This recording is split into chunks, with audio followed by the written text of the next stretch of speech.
Recently did a video about the hurtful truth about relationships and kind of talking from the man perspective of it. Um, the reason that I did the video is because of the questions that I get and the emails that I get um, about relationships. There hasn't been a lot, but there's been a few. And there's just certain things that we should stop expecting, right? Uh, just like women. Women have certain things that just is almost impossible to get today. Like today, men have become 3 times more emotional than what we should be. Men have started to lack in ambition and drive and having mental strength and coping skills, and because this society has put so much pressure on men, you know what I mean, to where it became impossible for us to win in relationships, whether it be through alimony, child support, whatever, divorce decrees, the laws tilted in their favor. It became a struggle. So many men have started to intentionally or unintentionally give up. And women also have to deal with the repercussions of that. So men are much more emotional. Women have to deal with that. Less ambition, less drive, less coping skills. Women have to deal with that. Less ability to relate and to come up with the best solutions for problems. Women also have to deal with that. Here's the truth. Both men and women, we are so far removed from what God intended us to be. We're so far removed from it that the reason I'm talking about the hurtful truth about relationships is because all of us, all Americans, we're so far removed from what we're supposed to be. I don't want you to give up hope, but I want you to not have as much expectation as you do. You know what I mean? And the reason why is because the world has changed so much. So you're going to have to be adjustable, right?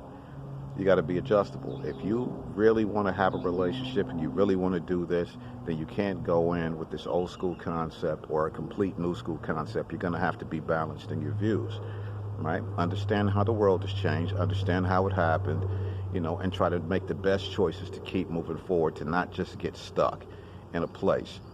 All right, so look at it this way. What we were intended to be, the problem is experience. That is the American problem, experiences, right? I want you to think back, men and women, both of you. I want you to think back to your first girlfriend or your first boyfriend, whether you were 14, 15, 16, 17, whatever. Your first boyfriend or girlfriend. You remember that experience? Remember them? If you can think that far back, remember them? All you wanted to do was spend all your time with this person. Just be together. Just walk around together. Just be together. Just be on the phone together. You hang up. No, you hang up. Just be on the phone all night. All you wanted was that because you didn't have much experience. All right. That was your first boyfriend.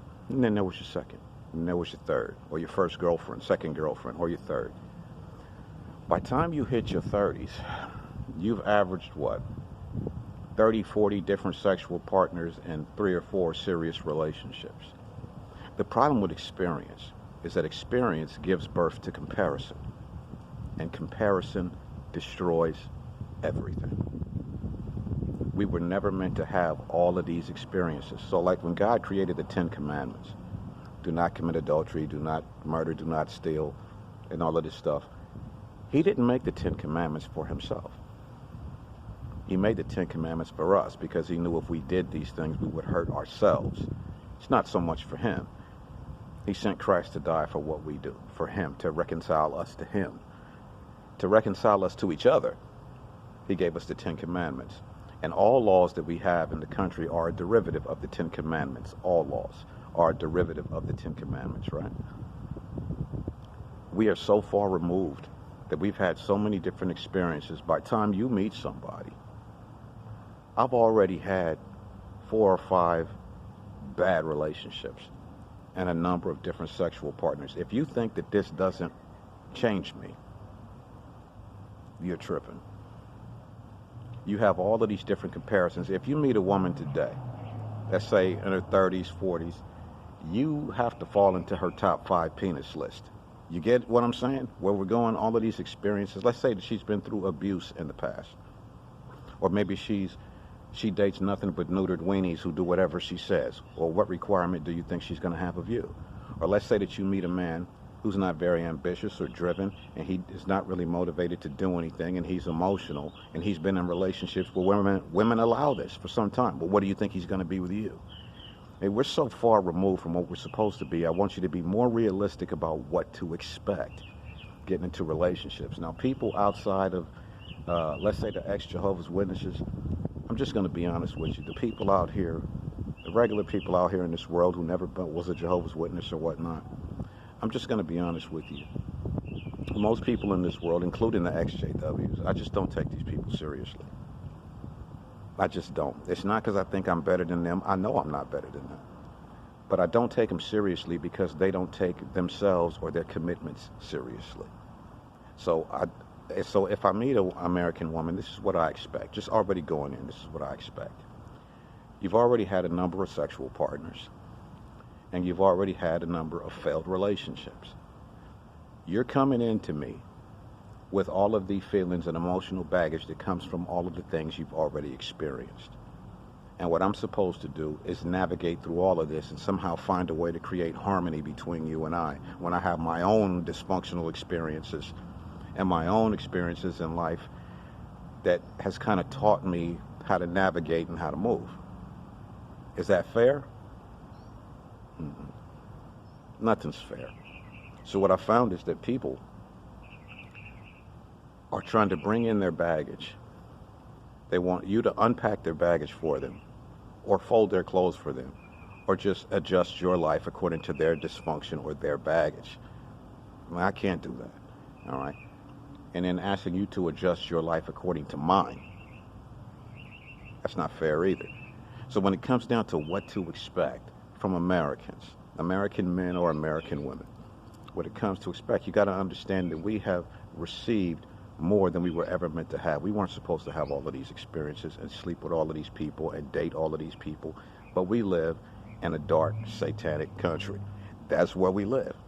You're trying to find righteousness in a satanic country. Now, I'm not saying it's impossible because all things are possible with God, but I'm saying what we normally find is what's common, typical, or normal in America.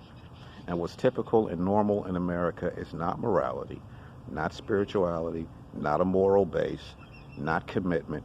What's typical and common in America is people who have failed and failed and failed in relationships and left people and all of these different experiences that kind of rewire their thinking according to their wants and needs and appetites and all of this stuff. So I'm not telling you not to date. I'm saying if you're more realistic about what to expect, you'll be less disillusioned and hurt by what you receive, if that makes any sense. You know what I mean? So I'm saying still have a good time. You can still enjoy a person, but when you try to hold them to a standard, remember, we're Americans.